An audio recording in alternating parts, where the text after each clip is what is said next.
सर्वेभ्यो नमो नमः। बच्चों, मैं आज आपको एक बेहद ही विद्वान शख्स से मिलाना चाहता हूं जो हमारे सम्मान के मोहताज है और वो अपने विद्या के बल पे लोगों तक अपने विद्या को पहुंचाई है, छात्रों तक।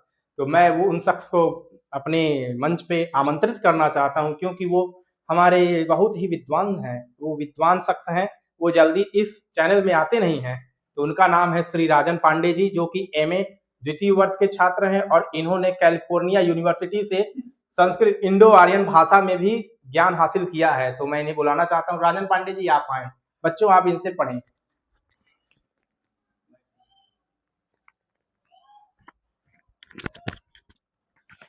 जी बच्चों, ये हमारे राजन पांडे जी हैं, ये पढ़ाएंगे। धन्यवाद गुरु जी। धन्यवाद। नमो नमः। नमो नमः। सर्वेभ्यो नमो नमः। अहम अस्मि पांडे राजन। इदानीम् अहम इलाहाबाद विश्वविद्यालये परास्नातक कक्षायां पठामि। सर्वेभ्यो नमो नमः। जितने भी हमारे संस्कृत छात्र जुड़े हैं हमारे इस चैनल से, आज मैं आप सबको 10 रूपक पढ़ाऊंगा। नाट्य शास्त्र का एक प्रकरण ग्रंथ है जो कि 10 रूपक भरत मुनि द्वारा विरचित नाट्य शास्त्र के ऊपर लिखा गया टीका ग्रंथ है। तो आइए सर्वप्रथम हम 10 रूपक का सामान्य परिचय पढ़ते हैं और उसके उपरांत 10 रूपक की जो मुख्य विषय वस्तु है उस पर आते हैं। तो चलिए सर्वप्रथम हम लोग 10 रूपक का अध्ययन करते हैं।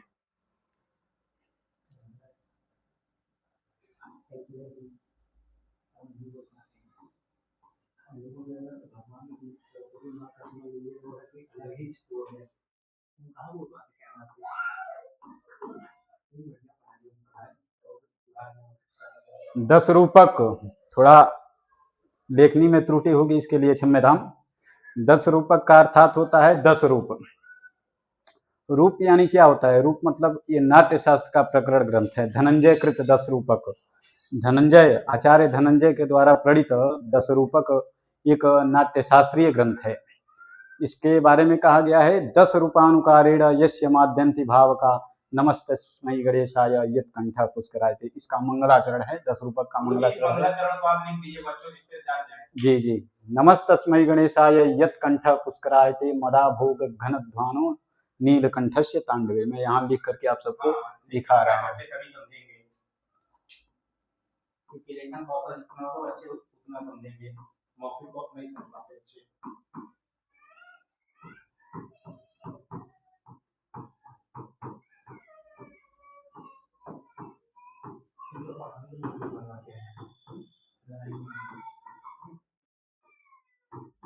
गुरु जी, आप पढ़ाइए, मैं थोड़ा कार्य करके आ जा रहा हूँ।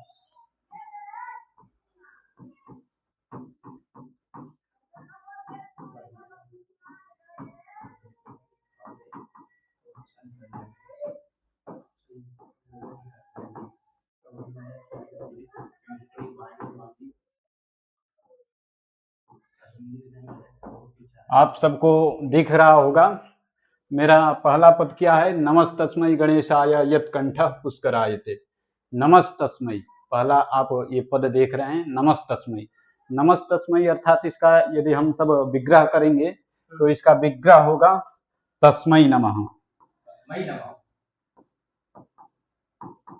तस्मै नमः।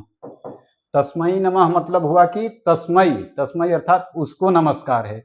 उसको नमस्कार है अर्थात किसको नमस्कार है? तो आइए जानते हैं किसको नमस्कार किया गया है इस मंगलाचरण में। तस्मै गणेशाय नमः, तस्मै नमः। पुनः है यहाँ पर गणेशाय। गुरु जी, एक प्रश्न है जी। गणेशाय में कौन सा प्रत्यय है, जरा इसे विग्रह करके बताएं। पुनः इसकी यदि हम विग्रह करेंगे तो हमें प्राप्त होगा तस्मै गणेशाय नमः।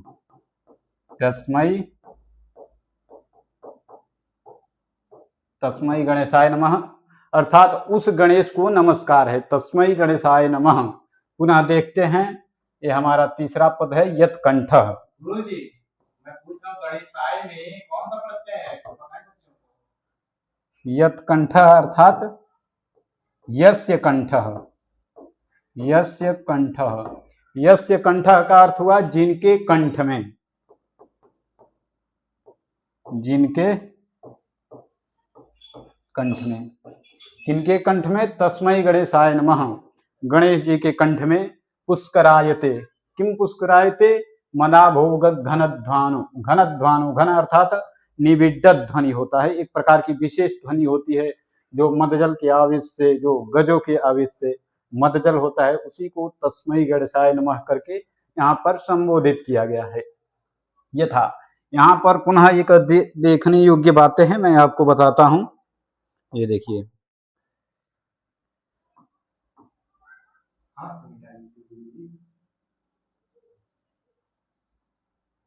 यहाँ पर एक और अलंकार प्रस्फुटित होती है।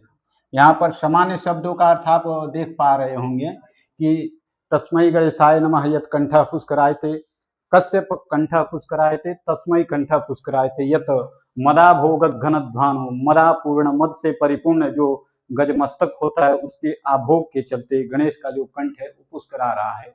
इस प्रकार धनंजय ने अपने इस 10 रूपक में मंगलाचरण किया है भगवान गणेश को, और यह एक विषय वस्तु निर्देशात्मक आशीर्वादात्मक रूप में यह मंगलाचरण प्रस्तुत होता है।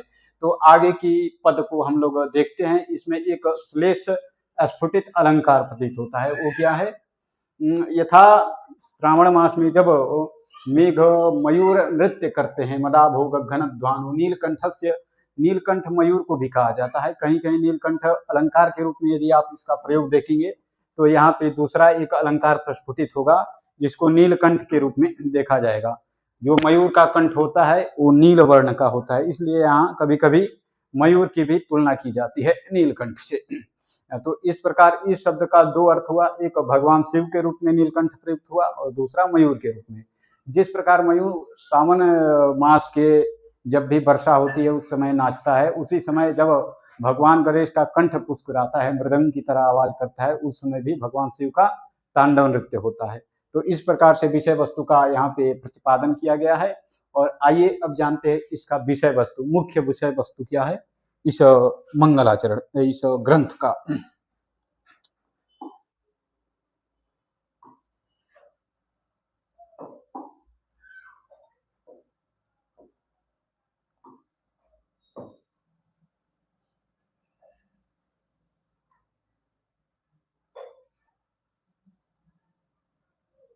नाट्य शास्त्र में हमारे यहाँ 10 प्रकार के रूपक का वर्णन किया गया है, जैसा कि आप सबको विदित होगा।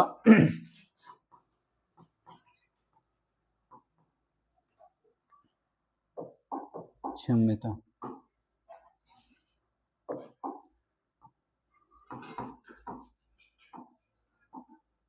नाटक मथ प्रकरण, भाण, व्यायोग, समवकार, डिम, इहा मृगांक, इहा मृगांक, मृगांक, विथि, प्रहसन, मिति, रूपकाणी दश। रूपकाणी दश 10 प्रकार का रूपक है। सर्वप्रथम पहला रूपक है नाटक। नाटक, नाटकम, यहाँ पर संदेह हुआ है इसलिए यहाँ का मूल रूप नाटक ही हुआ है। नाटकम इत्युक्ते, यह नपुंसक लिंग का शब्द है इसलिए इसमें म लगा हुआ है। नाटक विसर्गांत है। नाटक।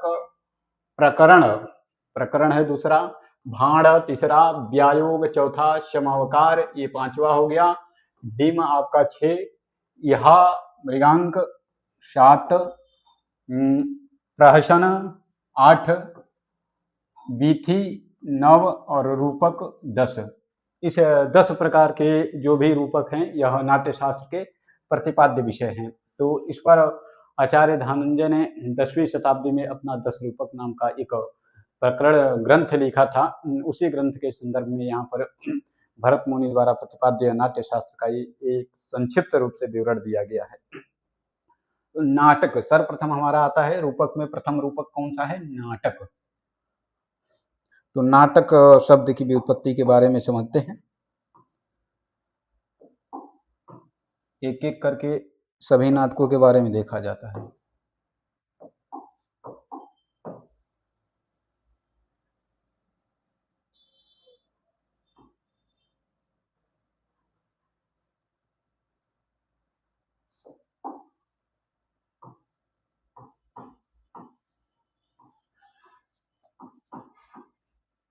नाटक, नाटक में नट धातु, नट अभिनय अर्थ में, अभिनय,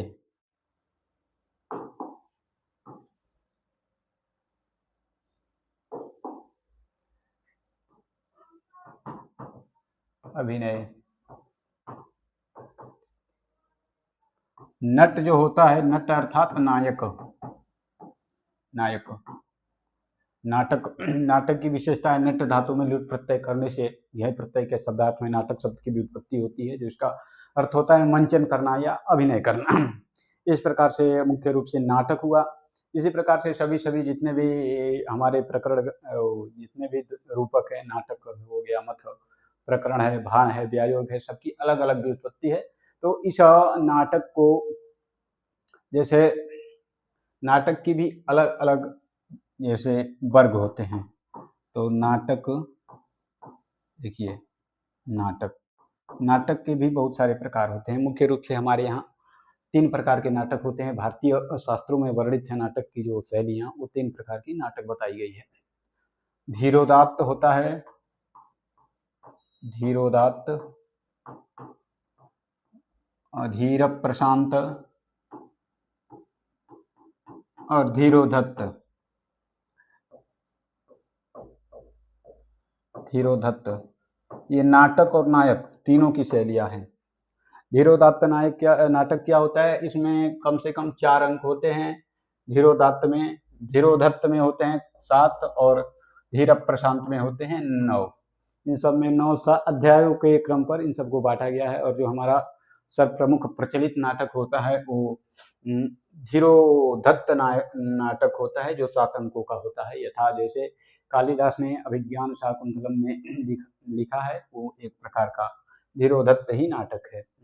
इस प्रकार से सभी नाटकों की उत्पत्ति बताई गई है हमारे भरत मुनिकृत साहित्य शास्त्र में, नाट्य शास्त्र में। और आचार्य धनंजय इसको अपने संक्षिप्त रूप में पद में प्रयुक्त करते हैं। तो ये नाटक हो गया। इसी प्रकार से क्रमशः जितने भी हमारे 10 रूपक इत्यादि ग्रंथ हैं, इन सब की प्रस्तावना में यही लिखा गया है। अंत में पुनः एक जैसे आता है, इसमें छंदोभंग के आधार पर भी नाटक की गणना की जाती है। यथा छंदोभंग में जैसे होता है वो काव्य प्रकाश,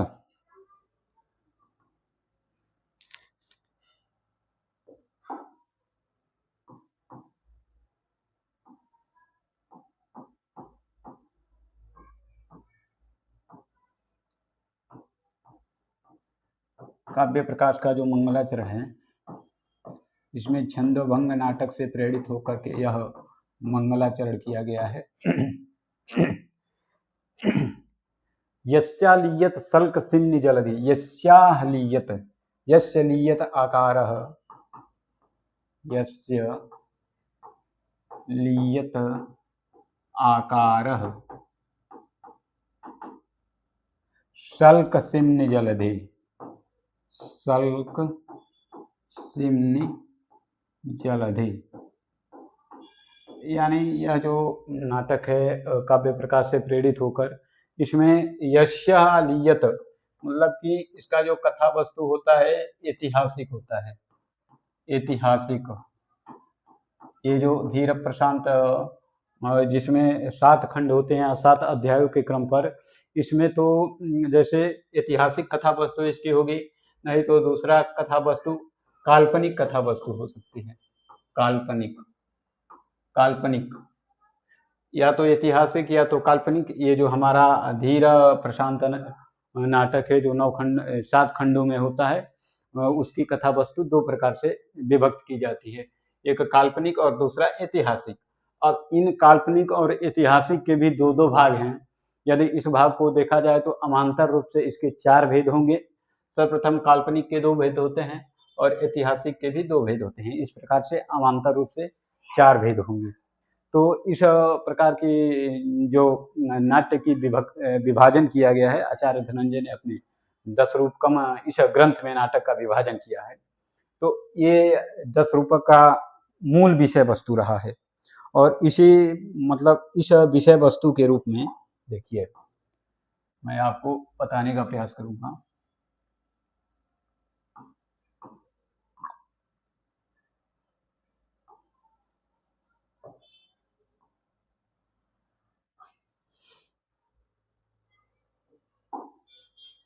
यहाँ पे देखिए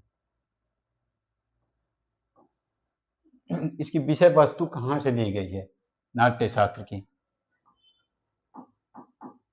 जग्राह पाठ्य ऋग्वेदात सामभ्यो गीतमेव च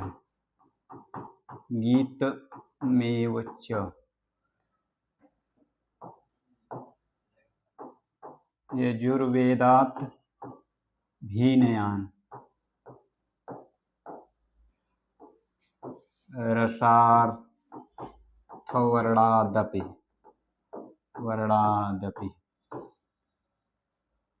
जग्राह पाठ्य ऋग्वेदात। जग्राह पाठ्य जैसे आजकल की आधुनिक फिल्म होती है तो उसमें होता है डायलॉग, तो डायलॉग के स्थान पे यहाँ हमारे शास्त्र में क्या लिखा गया है, पाठ्य। पाठ्य अर्थात क्या होता है, पहला इसका पाठ्य, पाठ्य मतलब कथन, संवाद, संवाद। इसको इंग्लिश में ट्रांसलेट करने पर इसको डायलॉग बोला जाएगा, DIOLOUGE, डायलॉग। जैसे किसी भी प्रकार के फिल्म में डायलॉग होता है तो हमारे यहाँ शास्त्रों में पाठ्य होता है, संवाद होता है, कथनोपकथन होता है, कथन और उपकथन। तो ये जो कथन और उपकथन होता है, आचार्य भरत मुनि ने इसको कहाँ से लिया था, ऋग्वेदात, ऋग्वेदात से। यहाँ वेद में पंचमी विभक्ति है अर्थात से अर्थ में ग्रहण किया जाएगा, इसलिए ऋग्वेदात होगा, ऋग्वेद से लिया गया है। सामभ्यो गीतमेव च, सामभ्यो, सामभ्यो का अर्थ क्या हुआ, सामभ्यो मतलब सामवेद, सामवेद से क्या लिया गया है, सामभ्यो गीतमेव च, गीत लिया गया है सामवेद से। गीत अर्थात संगीत। आधुनिक फिल्में जहाँ संगीत होती है तो ये हमारे शास्त्र होते हैं, नाट्य शास्त्र होते हैं, उसमें जो गीत होता है, गीत वाला हिस्सा होता है, संगीत वाला हिस्सा होता है, उसको सामवेद से लिया गया है। यजुर्वेदात भीनया, यजुर्वेदात भीनया, पुनः यजुर्वेदात भीनया। यहाँ देखिए यजुर्वेदात, यजुर्वेदात, यजुर्वेद से क्या लिया गया है, अभिनय, अभिनय अर्थात एक्टिंग, ACTING, यजुर्वेद से एक्टिंग लिया गया है। पुनः क्या बचता है, अंत में आता है यजुर्वेदाद भीनयान रसार्थ वर्णादपि, रस, रस अर्थात जो भाव होता है, रस होता है, उसको अथर्ववेद से लिया गया है। इस प्रकार से चारों वेद से कुछ सामग्री लेकर के पांचवें वेद नाट्य वेद की रचना सृष्टि की गई है। और इस सृष्टि का समस्त कार्य किसके जिम्मे सौंपा गया, ब्रह्मा जी के द्वारा इन्होंने भरत मुनि को सौंपा और भरत मुनि ने इस नाट्य शास्त्र की रचना की। पुनः नाट्य शास्त्र की रचना होने के बाद से अलग अलग टीकाकारों के द्वारा इस पर टीका ग्रंथ लिखा गया। इसी प्रकार आचार्य भरत मुनि ने टीका ग्रंथ इस पे लिखा है, जिनका टीका ग्रंथ का नाम है 10 रूपक। यह 10 अध्यायों में, 4 अध्यायों में विभक्त है और 10 रूपकों की अर्थात 10 प्रकार के नाटकों की वर्णन करता है। तो आज का हमारा कक्षा यहीं पे समाप्त होता है। पुनः अगले कक्षा में मिलते हैं। जय श्री राम, नमो नमः।